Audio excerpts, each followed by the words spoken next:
Buenas tardes a todos. Hoy, a más de 50 años del 2 de octubre, quiero hablar no únicamente del 2 de octubre. Una fecha triste, dolorosa, traumática, importante, significativa para mí y para mi generación. Pero nuestro movimiento estudiantil de 1968 fue mucho más que eso.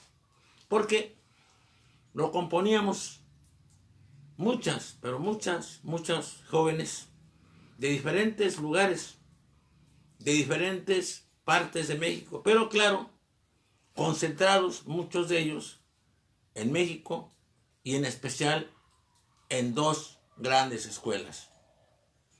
La UNAM, mi escuela, y el Instituto Politécnico Nacional, para que todo mi amor, todo mi cariño. Y una cosa quiero aclarar.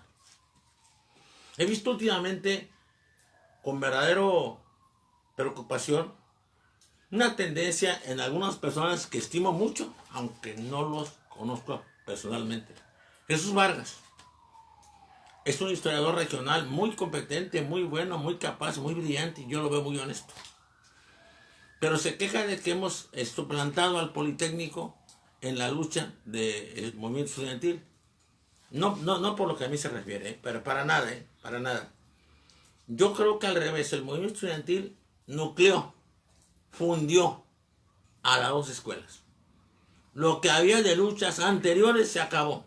Fíjense, cuando había luchas y juegos de fútbol americano, fuera poli blanco o poli guinda, porque el poli tenía dos equipos. El poli guinda era el poli antiguo, el poli del casco de Santo Tomás. Y el poli blanco era el poli de nuevos edificios, la unidad profesional de Zacatenco.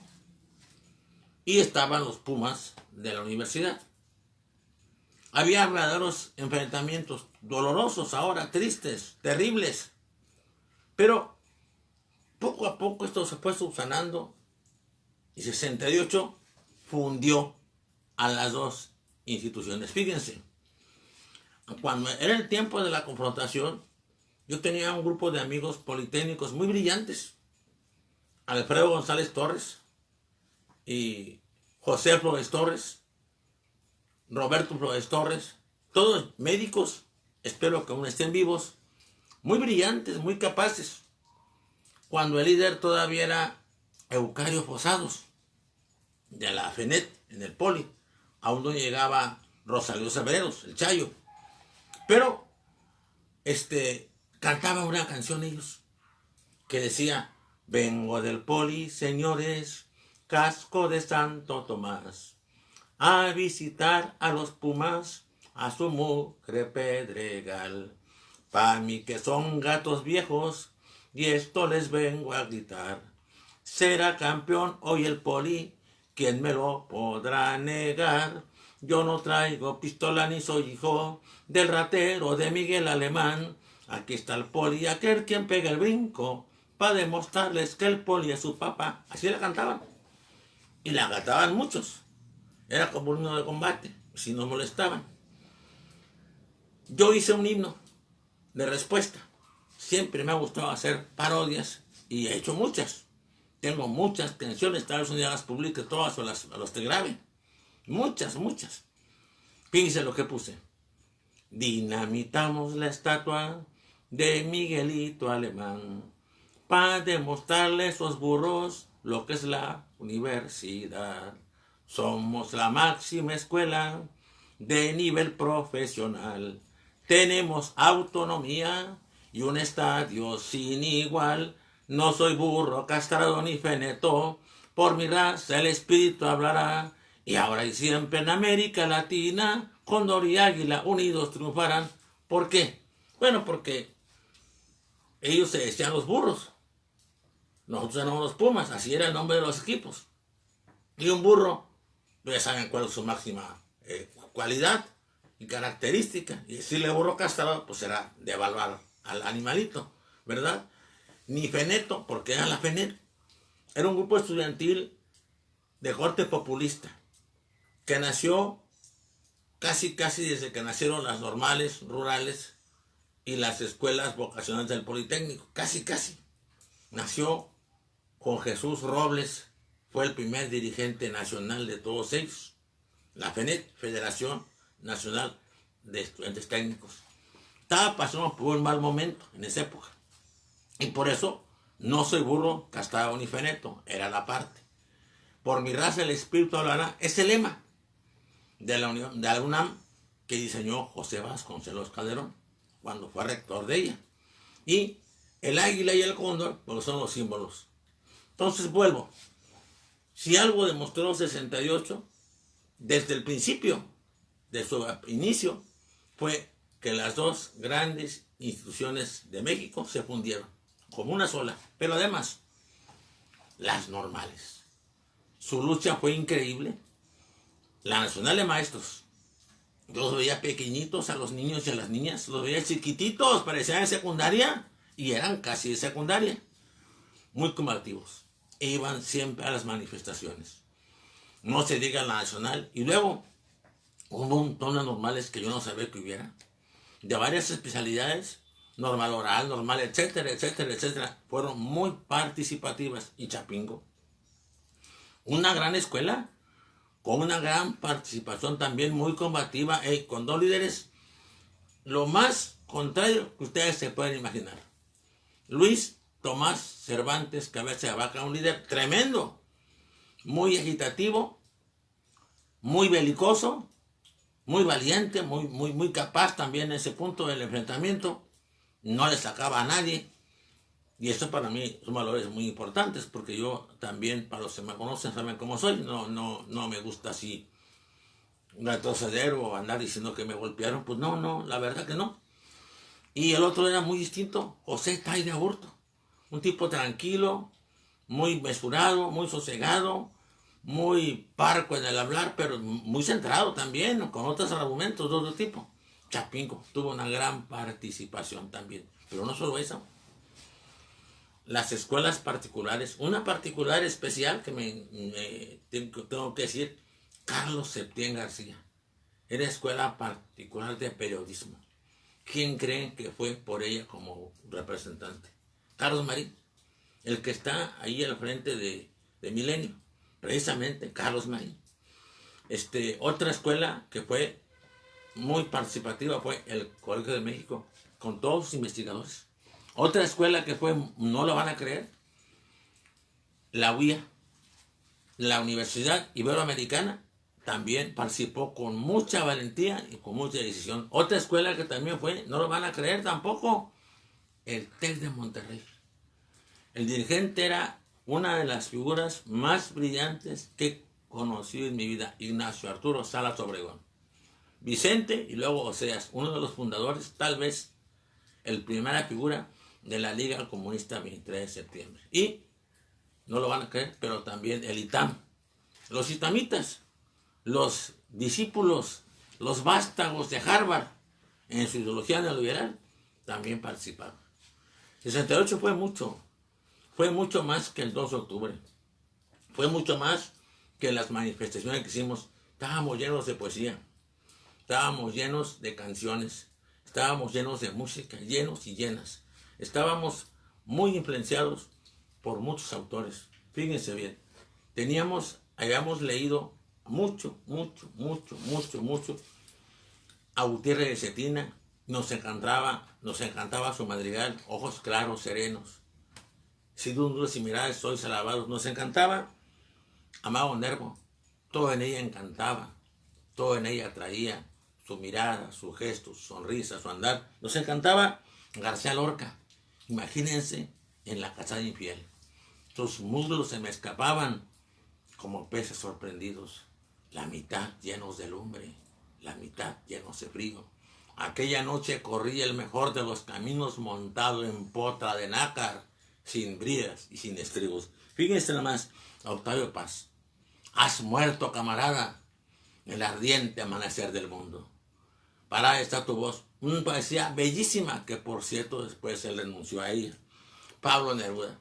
¿Cómo nos iba a encantar? Matilde Urrutia. Aquí te dejo lo que tuve y lo que no tuve, lo que soy y lo que no soy. Mi amor es un niño que llora.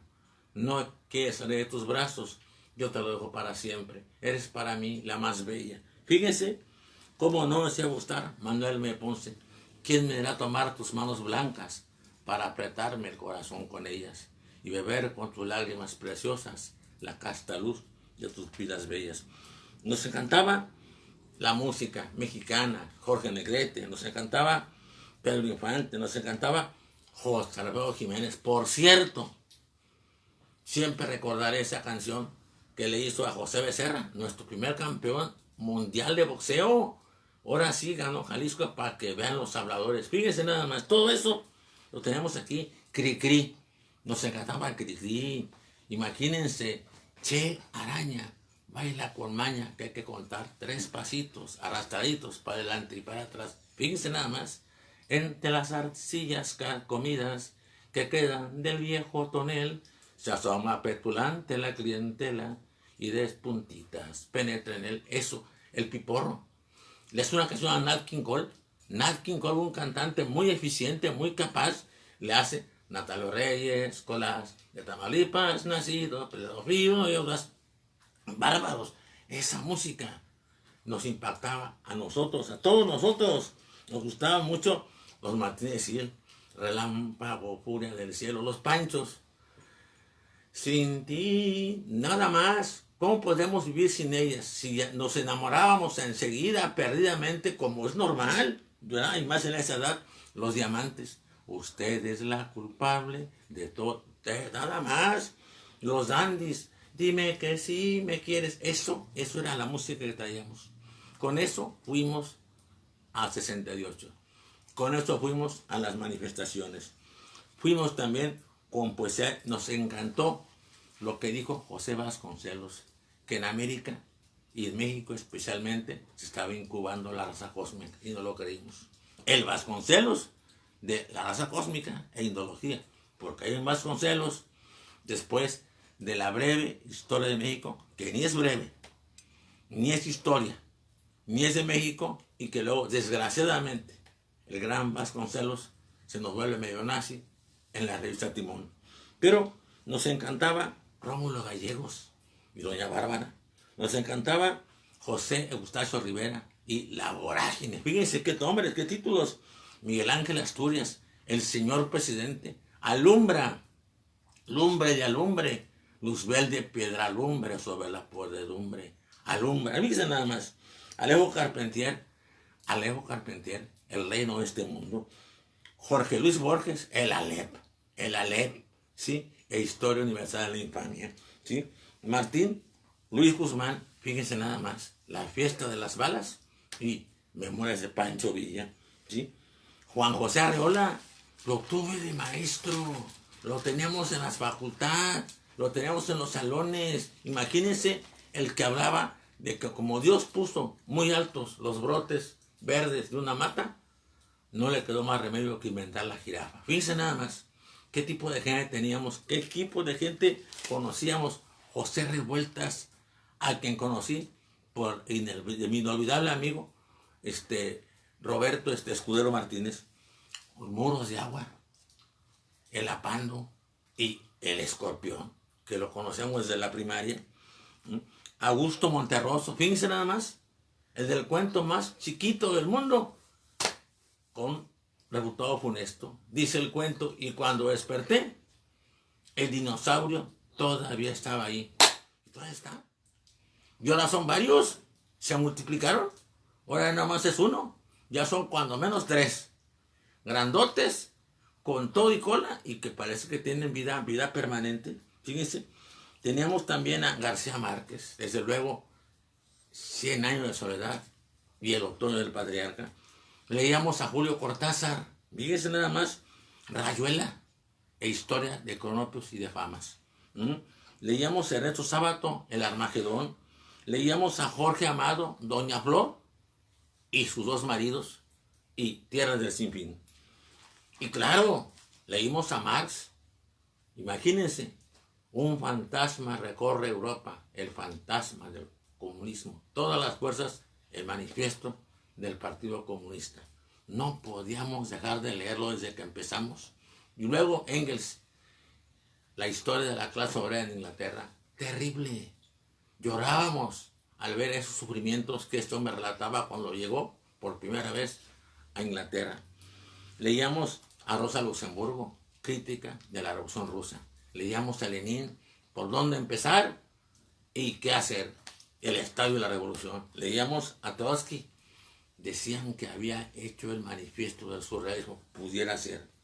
Y también leíamos a Lukács, Historia y Conciencia de Clase, el libro maldito del marxismo, y leíamos también El joven Hegel y los problemas de la sociedad capitalista. Leíamos a Korsch, Karl Korsch, Marxismo y Filosofía, otro autor de los satanizados por los mismos marxistas. Leíamos también a Hermann Görter y Anton Pannekoek, los malditos del marxismo, los de los consejos obreros. Leíamos también a Gramsci y sus cuadros de la cárcel. Y leíamos y llorábamos a Franz Fanon, los condenados de la tierra. De un tirón nos lo aventamos. Y luego sociología de una revolución. Y luego por la revolución africana. Franz Fanon, el martiniqués, el discípulo de Aimé Césaire. Y luego, ¿qué música? Nos encontramos con este bagaje, con otro grupo, más que nosotros, mayor que nosotros. Eran casi el 60% del movimiento estudiantil. Nosotros seríamos como el 10 o el 15%. Eran niños que les llamaban hippies unos, otros fresas, fresitas, etc. Pero eran maravillosos. Eran fuera de serie. Ellos tenían a Bob Dylan como su non plus ultra. Bob Dylan, el que cantaba con una también órgano tocando al mismo tiempo. Bob Dylan, la respuesta está en el viento. Fíjense qué pregunta, fíjense qué observación. La respuesta está en el viento. ¿Qué es eso? Pues que está en todas partes. Búscala, se te va a dar. Eso fue una locura, nos encantó. Y luego Elvis Presley y sus canciones, todavía por ahí ya, Ghost, La sombra del amor, no la película, la canción, véanla, por ahí está. Pero no solo eso, el rock de la cárcel, no sabíamos que nos iba a tocar tan pronto, fíjense, fue premonitorio todo eso. Y luego los Beatles, los conocí en 1964, un amigo mío, maestro de baile extraordinario, uno de los creadores, creo que el creador del Himalaya Pen, un baile que glorifica a Tamaulipas, el Himalaya Pen. Juan López, amigo mío desde la infancia, me enseñó, me regaló un disco con 4 piezas y me dijo: este grupo tiene mucho futuro, vas a ver. 1964. Fíjense qué mensaje. I want to hold your hand. Yo quiero estrechar tu mano. Qué sencillo, qué fácil y qué difícil. Y claro que fue un éxito. Y luego los Rolling Stones. Fíjense qué nombres: las piedras rodantes, los Doors, las puertas. Fíjense Jimi Hendrix y su guitarra. Fíjense Janis Joplin. Fíjense Donna Summers. Sí, fíjense Joey Cooker, el que tocaba guitarra, sin tenerla. Y luego Woodstock allá y acá a Mándaro. Eso fue parte de nuestra formación, porque interactuamos con ellos, nos integramos con ellos, nos enseñaron y les enseñamos. Los hicimos un poquito izquierdistas y les hicimos un poco más, menos radicales nosotros. Pero faltaba más. Leímos el Kama Sutra, leímos el Ananga Ranga, leímos el Manual Chino de la Recámara, leímos El Loto Dorado, leímos El Jardín Perfumado, leímos Memorias de Casanova, leímos El Jardín de la Paloma, leímos del Marqués de Sade, todo, desde Filosofía del Tocador, Justín, Violeta, La Historia de O y Las Aventuras de Florabel, todo. Leímos Grushenka, 2 veces mujer, leímos Sónica, la cortesana, leímos Crevillon, el seductor, leímos a Henry Miller, Trópico de Cáncer, Trópico de Capricornio, Nexus, Plexus, Sexus. Leímos también, desde luego, Vladimir Nabokov, Lolita. Y leímos, claro que leímos también a Wilhelm Reich. Reich, el satanizado del sexo. Reich, el que murió en prisión. Reich, el traicionado por sus 3 mujeres. Reich, un psicoanalista, el mejor alumno de Freud. El que al revés de Adler, que le criticó a Freud, que se había estado limitado al exceso, le criticó que al contrario, le bajó. Y entonces leímos la revolución sexual, la irrupción de la mujer sexual, la lucha sexual de los jóvenes, qué es la obstrucción del orgasmo. Ahí está en 3 ediciones. La edición psicoanalítica, la edición marxista y la edición ergonómica. Y leímos, desde luego, biopatía del cáncer. Les poníamos letreros en los salones: compañeras, la virginidad produce cáncer, vacúnense, informes en el comité de lucha. Eran los tiempos. Estábamos en muchas cosas súper claros y en otras súper confundidos. Pero también, gracias a mi maestro, Rubén Núñez de Cáceres, y gracias a un amigo mío muy grande, que desgraciadamente falleció, Mauricio Lubeski, ¿sí? El papá del Chivo, ¿sí? Leímos a Fromm. Fromm había estado en México. Fromm había sido maestro de mi amigo Lubeski. Y leímos Miedo a la Libertad, leímos Psicoanálisis de la Sociedad Contemporánea, leímos Marx y su concepto del hombre, leímos Ética y Psicoanálisis, y leímos sobre todo El arte de amar. Eso nos integró. Eso nos permitió no perdernos, no desviarnos en locuras anteriores, en lecturas anteriores, sino ubicarnos en una dimensión más humana y más auténtica de la relación con la pareja. Las mujeres por eso se integraron y fueron lo máximo. Fue masiva su participación. Tuvimos más de 500 brigadas diarias, 3 mujeres y un hombre, 3 mujeres y un hombre, más de 500 brigadas diarias. Se tiraban aparte en los mimeógrafos de las facultades casi 2 millones por día. Las compañeras mujeres demostraron valentía, demostraron mucha imaginación y mucho sentido de administración. Es increíble. Mujeres que no habían hecho labores domésticas en su casa por nada, acá demostraban una eficiencia increíble. Claro, no aceptaban porque si éramos mañosos. Queríamos aventar a una sala cocina y otra a la cama, pero pues no, se defendían bastante bien y erguieron un papel bastante razonable, bastante respetable, bastante digno, bastante importante. Las mujeres se despertaron. Las mujeres mexicanas siempre han estado en los movimientos sociales importantes y el 68 no fue la excepción. Fue importantísima, fue clave para muchas cosas de nosotros.